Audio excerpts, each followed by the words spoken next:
Hello. Welcome to Wonder Years Wednesday. I'm Wendy Sellers, but the kids nicknamed me the Puberty Lady because I love to talk about puberty.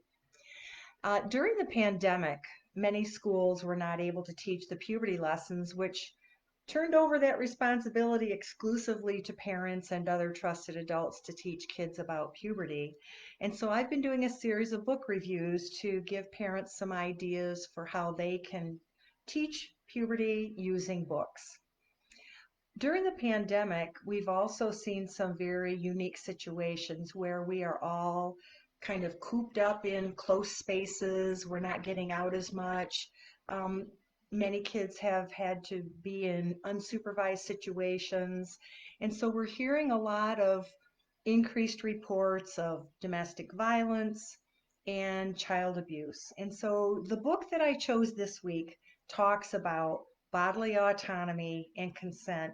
This is a great time to teach your children about those vital lifelong lessons about who's in charge of their body. The book is called Everybody, and it's written by Emmalinda MacLean and illustrated by Audrey Herbertson. This softcover book was published in 2019, and it has 70 pages with brightly colored illustrations and images of people of all ages and ethnicities. And it's intended for children in grades 4 through 6, oh, I'm sorry, kindergarten through 6. So it works with a broad spectrum of ages of children. The storybook has oversized pages, as you can see. They're very large, and they have brightly colored illustrations with a few large print words on each page, which makes it easy to read in a group and even with children who may have some visual challenges. It engages all readers by asking them to respond whether or not they have a body. And of course, we all have a body, right?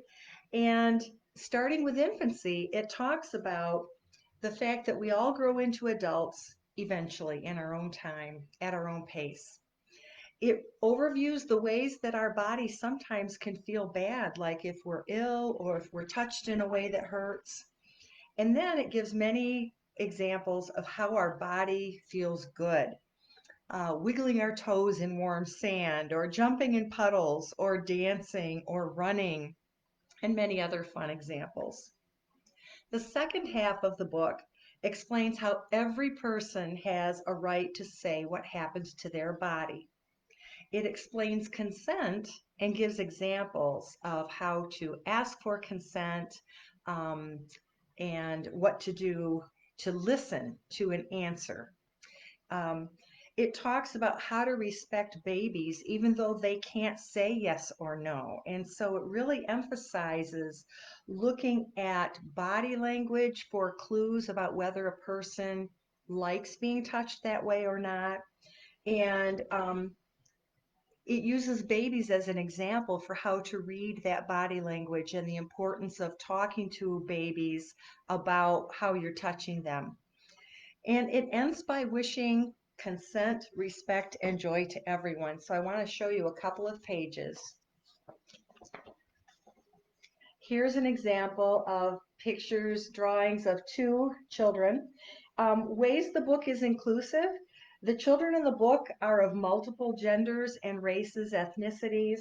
And because all of the people are painted in these bright, lovely colors, it avoids skin color stereotypes.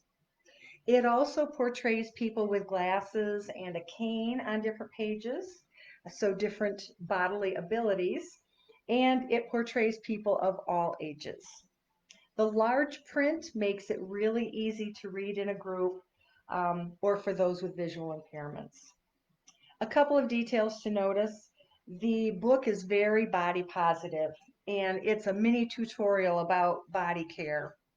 And each page could be a discussion starter on its own. For example, this page says, what if somebody says no? You could go on and have a discussion about that and teach your child many lessons about what if someone says no to what you're doing and the importance of paying attention and stopping when someone says no. So it's a great leaping off point for many discussions. And it focuses on the teaching the importance of consent and respect without talking about sex at all. So it talks about consent um, in general, not just related to sexual activity. So this is another page that I really like. And the author says, so that's our wish for you and for everybody. Consent, respect, and the joy that belongs to everybody. So I like the gentle way this book introduces consent for young children. I like that it's embedded in the fact that everybody has a body and has the right to decide what is done to that body. It includes messages about growing up, interpersonal relationships, verbal and nonverbal communication, and caring for infants. In fact, I think this book would be great for expectant parents to teach them how to understand the body language of their infant before they're verbal, and how to teach infants and toddlers about their own body autonomy by talking to them about the touches that they're giving them, for example, with diapering and other situations. So, thank you for joining this week. I hope that you will take this opportunity to teach your children about body autonomy and the importance of consent in having a healthy relationship. And I will put links in the comment section for where you can get the book, links to the author's page, and links to Goodreads so that you can look at reviews from other people and not just rely on my opinion.